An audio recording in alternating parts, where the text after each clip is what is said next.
In front of me is OPPO K13 Turbo, and today I would like to show you how you can check a password saved in Google Passwords Manager.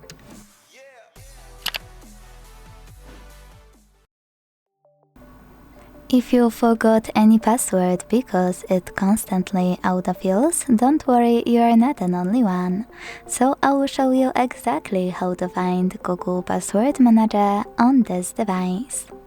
Start by opening Settings and scrolling all the way down right away. This way you can access Google at the bottom. Now choose All Services here and scroll to tap on Autofill with Google section. Finally, you can click on Google Password Manager and tap on any password you wish to check.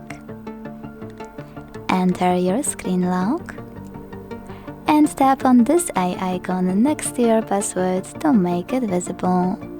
Quick tip: if it's too long and you can't see it, select Edit and check it out here. If you still can't see it, you can also make it visible here and tap on this icon to copy it and paste it somewhere you can see it fully. Thanks so much for watching. If you enjoyed this video, leave a like, comment and subscribe. Bye!